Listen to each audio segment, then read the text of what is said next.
사도신경으로 신앙을 고백합니다. 나는 전능하신 아버지 하나님 천지의 창조주를 믿습니다. 나는 그의 유일하신 아들 우리 주 예수 그리스도를 믿습니다. 그는 성령으로 잉태되어 동정녀 마리아에게서 나시고 본디오 빌라도에게 고난을 받아 십자가에 못 박혀 죽으시고 장사된 지 사흘 만에 죽은 자 가운데서 다시 살아나셨으며 하늘에 오르시어 전능하신 아버지 하나님 우편에 앉아 계시다가 거기로부터 살아있는 자와 죽은 자를 심판하러 오십니다. 나는 성령을 믿으며 거룩한 공교회와 성도의 교제와 죄를 용서받는 것과 몸의 부활과 영생을 믿습니다. 아멘. 294장 찬송합니다.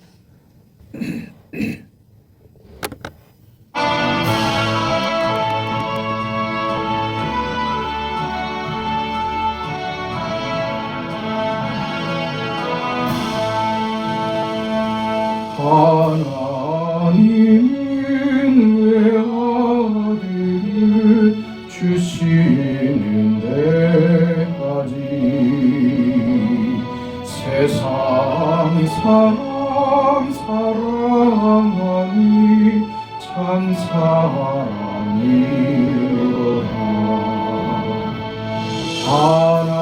하나님은 사랑이라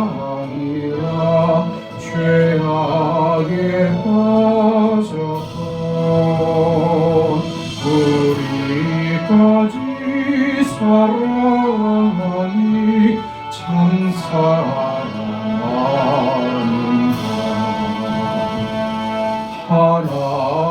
하나님을 배반하고 멀리 떠나느니 원수같이 대적하나 사랑하여 주네. 하나님은 사랑이라 죄악에 빠졌던 우리까지 사랑하니 참 사랑하는가. 세상 죄를 사하시려 우리 죽을 대신 성자 예수 십자가에 고난 받으셨네.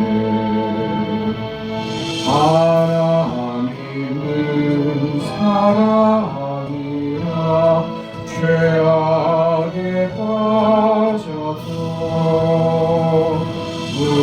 우리까지 사랑하니 참 사랑하는가. 이 사랑에 감격하여 곧 주께 나오라. 고난 영혼 주께 맡겨 구원을 얻으라. 하나님은 사랑이라 죄악에 빠졌던 우리까지 사랑하니 참 사랑하는가.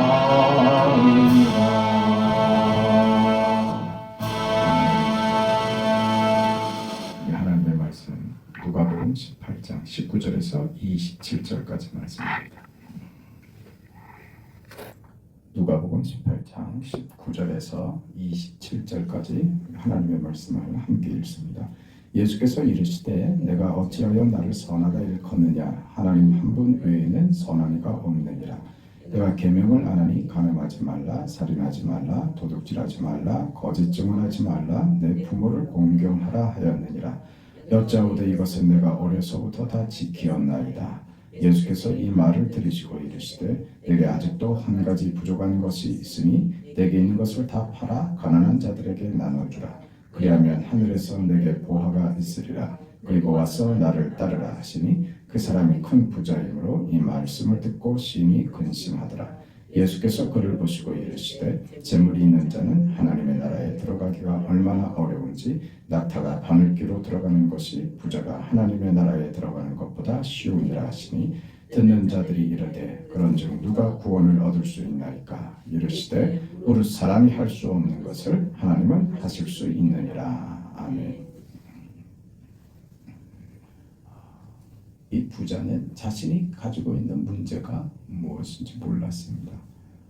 예수님께서 네 가진 것, 네 재물을 팔아서 가난한 자에게 나누어 주고 나를 따르라. 이게 부자에게 근심이 돼서 그는 예수께 얻을 대답을 마땅히 듣지 못하고 그가 받아들이지 못하고 돌아가고 말았다. 우리가 얻고자 하는 구원, 영생 이런 것들은 우리 안에서 스스로 만들 수 없다는 것.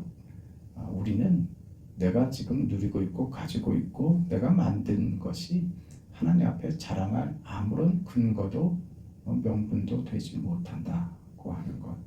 오직 하나님 그 은혜가 우리를 살리고 구원하시는 것이지 내가 무엇을 해서 얻는 것은 없습니다. 지금 부자의 이 문제에 대해서 더 깊은 그 내용으로 들어가는 시간을 갖고자 합니다.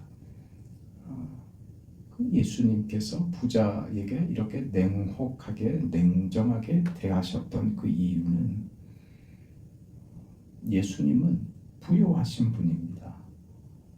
부족함이 없으신 분입니다. 부족함이 없다고 하는 표현은 너무 소극적이고 부정적인 표현입니다. 예수님은 만족하신 분이고 다함이 없는 분이고 완벽하신 분이며 흘러 넘치는 분이시죠. 그 자체로 완전하신 모든 것을 소유하시고 모든 것을 주시는 모든 것을 가지신 분이십니다. 그런데 그 주님께서 모든 것을 가지신 그 하나님이 부요하신 분으로서 우리를 부요하게 하기 위하여 스스로 가난해지셨다고 하는 것이죠. 지금 신앙의 자리가 어디 있는지, 어떻게 해야 영생을 얻는 것인지 하는 문제입니다. 예수님께서 내가 어떻게 하는 것이 아니라 예수께서 부요하신 분으로서 스스로 가난하게 되어 우리를 부요하게 하신다. 우리의 부요함, 영생, 구원은 우리의 어떤 노력이나 자격이나 조건에 있는 것이 아닌 예수께서 스스로 가난해지시는 방식으로 우리를 부요케 하시는 그 방식 말입니다. 거기 영생과 구원이 있다 이 얘기인 것이죠. 예수께서 가난해지셨다는 것은 단지 물질적인 문제만을 이야기하는 것이 아닙니다. 마찬가지로 오늘 부자 관원의 문제, 내 재물, 내 재산을 팔아서 그 재물로 가난한 자들에게 나누어 주라 하는 문제는 그에게 다만 물질, 재물에 대한 이야기를 하시는 것만은 아닙니다. 다시 말해서 가난한 자들에 대해서 부자가 책임져야 된다 이런 식의 논리도 아니라는 겁니다. 훨씬 더 깊은 의미를 가집니다. 예수님께서 성자 하나님으로서 충만하신 무한하신 분이시지만 우리를 부요케 하기 위하여 스스로 가난해지셨다. 스스로 가난해지셨다. 그 방식으로 우리에게 구원과 영생이 허락되었다. 그러니 어떻게 하라고요? 네 가진 것을 다 팔아 가난한 자들에게 나누어 주라. 이 말씀을 하시는 근거가 거기 있는 겁니다. 그러니까 영생을 구하느냐? 그렇다면 네가 구하는 그 영생이 네가 얻고자 하는 구원이 어떻게 너에게 주어지는지 이해해야 비로소 예수께서 그에게 요구하시는 이 요구, 냉정하고 냉혹한 것 같은 이 요구, 네 재물을 다 팔아라고 요구하시는 이 요구가 무슨 뜻인지 이해하게 되는 것이다 그 말입니다. 이제 구원받았으니 내가 있는 재산 다 팔아서 헌금해야지 된다 이런 얘기가 아니란 말입니다. 이 방식을 이해하라는 것이죠. 구원은 너의 행위로 말미암은 것이 아닌 내가 너에게 부여하는 것이다. 하나님이 부여하신 하나님이 자신을 비우시는 방식, 자신을 비웠다는 게 뭡니까? 스스로 낮아지시고 스스로 가난해지셨다는 게 뭐죠? 우리에게 찾아오신 것이죠. 우리에게 직접 찾아오시는 그 방식 말입니다. 하나님이 모자람이 없으신 무한하시고 충만하신 하나님이 인간들 속으로 그 거적을 들춰내고 그 속으로 친히 찾아 들어오시는 하나님, 그 하나님의 방식에 영생과 구원이 있다. 이런 것입니다. 그러니 내가 그렇게 가난한 너희들에게 직접 찾아 들어와서 너희를 부욕해 하여 너희를 구원하는 이 방식, 내가 너희에게 생명을 주는 영생을 주시는 이 방식, 네가 이것을 안다면, 이렇게 구원이 이루어지고 그 은혜를 네가 받았다는 것을 안다면, 그럼 너는 네가 가진 것을 나누어 주었을 것이다 라는 논리로 가는 거예요. 무엇이라고 질문하십니까? 네가 율법을 지켰느냐? 율법에 있지 않느냐? 뭐라고요? 살인하지 말라, 거짓 증거하지 말라, 부모를 공경하라. 그러니까 뭐라 그래요? 다 지켰습니다. 난 어려서부터 지켰습니다. 그럽니다. 그러니까 주님이 하시는 말씀이 다 했냐? 다 했다면 너가 가지고 있는 것을 네가 나누어 주고 있느냐? 이렇게 묻는 거예요. 그 계명대로 네가 살았다면 마땅히 그렇게 해야 했을 터인데 너 그렇게 하고 있느냐라고 물으시는 거예요. 사실은 계명을 지켰다. 내가 그 행위를 했다. 내가 그 조건을 만족시키고 있습니다라고 말했지만 실상은 하지 않은 것이죠. 그저 형식이었죠. 모양이었죠. 자신을 주는 행위는 없었습니다. 구원이 어떻게 임하는지, 그가 참는 영생이 어떻게 임하는지, 하나님이 자신을 내어 주어 우리를 구원하시는 그 방식을, 율법을, 그 정신을 가지고 지켰다면 그는 율법을 지키는 행위를 통해서 은혜가 자신에게 주어졌으며 자신이 율법을 지키는 행위가 받은 은혜를 마땅히 나누는 것이 율법을 지키는 행위가 되는구나 하는 이해로 갈 수밖에 없다는 것이죠. 그런데 그걸 하지 않은 겁니다. 단지 명분에 빠지고 단지 그냥 율법의 조항에 묶여 있는 것이죠. 그걸로 만족해버리는 겁니다. 예수님께서 그러하신 것처럼 그 요구를 하시는 겁니다. 그게 오늘 우리에게 하시는 요구입니다. 세상을 창조하신 그 하나님이 말입니다. 하나님의 무한하심과 자족하심과 온전하심을 자신을 위하여 쓰시지 않고 피조물인 우리 인간을 위하여 당신을 비우시는 하나님이시다. 그 얘기를 하시는 것이죠. 그것이 지금 부자에게 어떤 요구로요? 내 재산을 팔아라 라는 말씀의 근거가 되는 것이죠. 그런 요구를 하실 수 있는 겁니다. 네 재산을 팔아라. 나는 내 것을 너를 위하여 다 주었다. 아들까지 주었다. 너도 그리하는 것이 은혜 받은 자의 마땅한 실천적 삶이 아니겠느냐? 너 그렇게 하고 있느냐? 이렇게 묻는 것이죠. 다 팔아라. 그건 마음이죠. 하나님이 당신의 아들을 내어주신, 다 주신 것이죠. 그러니까 우리가 그 신앙의 어떤 요구, 우리의 책임은 그래서 끝이 없는 겁니다. 나 할 만큼 했습니다가 그건 우리가 할 수 있는, 우리가 쓸 수 있는 말은 아닌 겁니다. 늘 울어도 눈물로써 눈물밖에 드릴 것 없어. 내가 아무리 뼈를 갈아내고 피를 흘려내서 주를 위하여 내가 헌신하고 봉사한다 할지라도 주 앞에 드릴 것이 이것밖에 없고 늘 부족하고 늘 모자라 그저 주님 앞에 눈물만 흘립니다. 그게 우리의 고백 아닙니까? 그게 마땅하죠. 왜요? 받은 게 너무 크거든요. 그냥 비교하는 정도가 아니라 받을 수 없는 것을 받았거든요. 받을 자격이 없는 자가 받을 수 없이 큰 것을 받고야 말았거든요. 그러니 그것을 아는 자는 내가 신앙의 어떤 책임으로 하는 그 어떤 것도 내 자랑이 될 수 없습니다. 주님 받아서 마땅히 드리는 것이며 이것으로 제가 무엇을 했다고 말할 수 있는 입장도 처지도 아닙니다.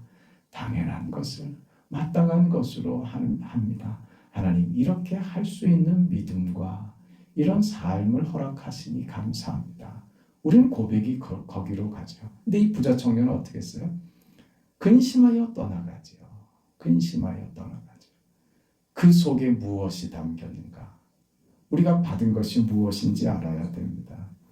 내 재산을 팔아라. 내 재산을 팔아라. 그렇게 요구하실 수 있는 하나님이십니다. 그 하나님은 우리를 구원하기 위하여 친히 허리를 굽히신 분입니다.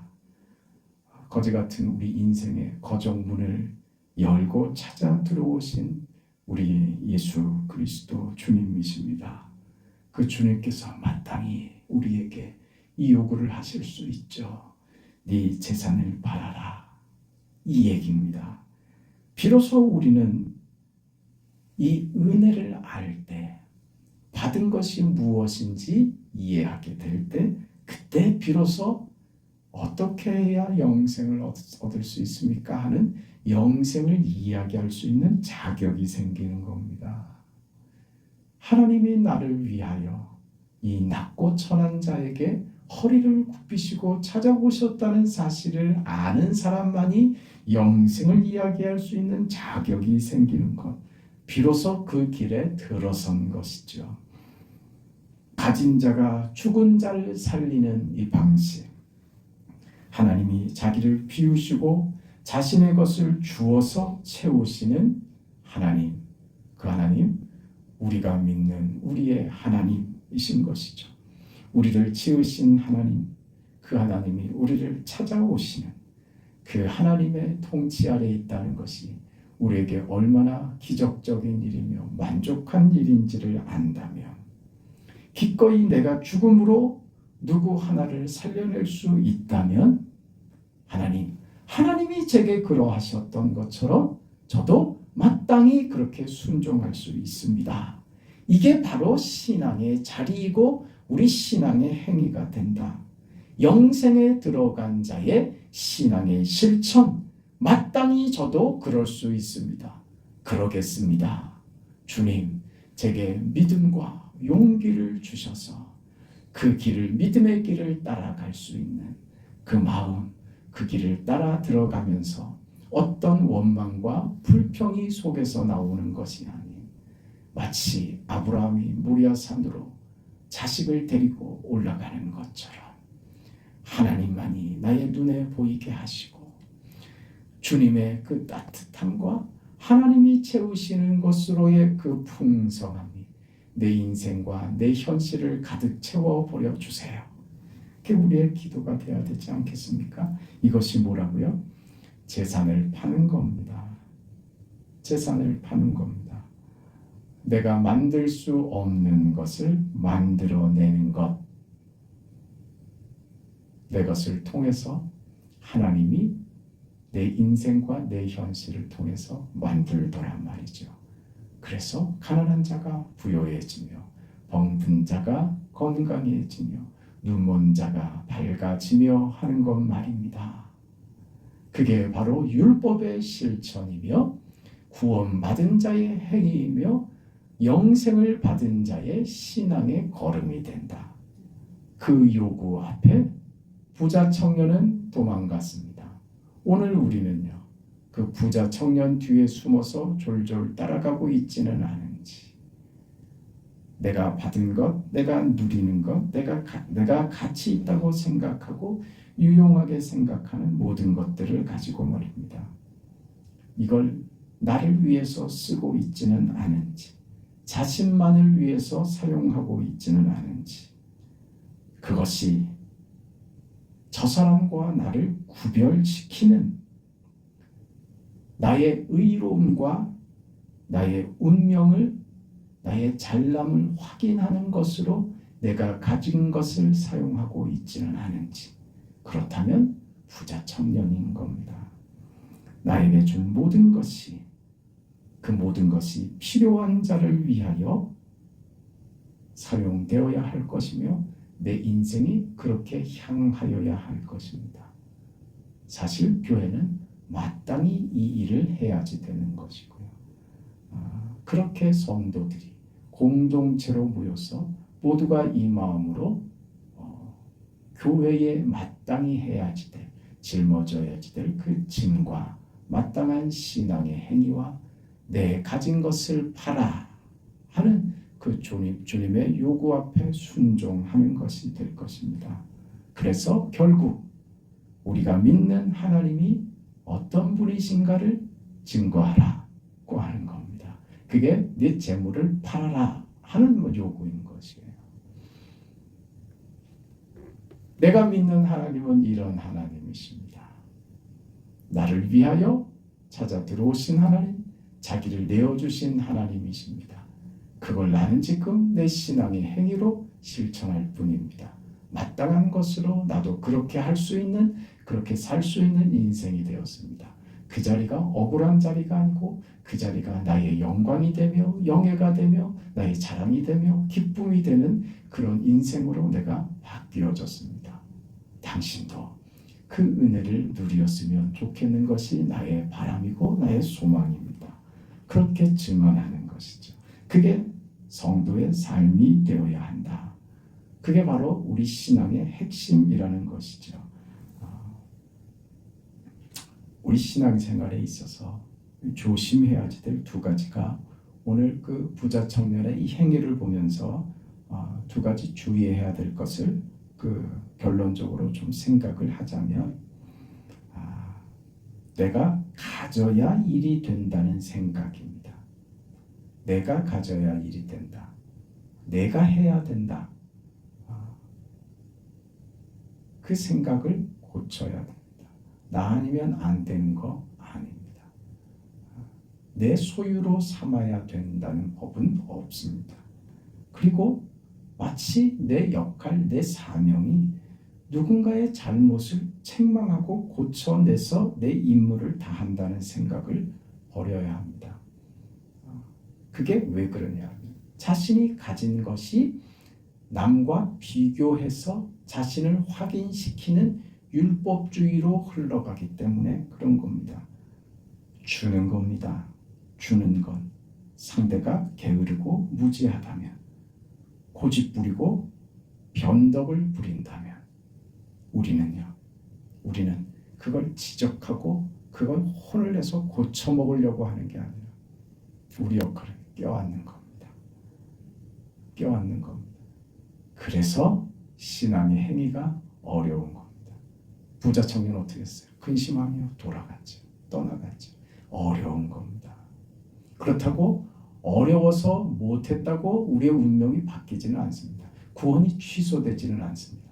그러나 부끄러워지죠. 예수 믿는 자의 그 넉넉함과 하나님이 우리 인생에게 살아보라고 요구하시며 그 요구하신 그 삶이 우리를 얼마나 풍성하게 만드는지를 놓치는 거죠. 경험하지 못하는 거죠. 늘 화나죠. 늘 억울하고. 그렇게 인생을 그렇게 채워버린다면 그건 정말 원통하고 속상한 일이죠. 예수께서 나에게 찾아오셨습니다. 그리고 나를 위해 죽으셨습니다. 그거를 우리 현실 속에서 날마다 확인하는 과정이 되어야 됩니다.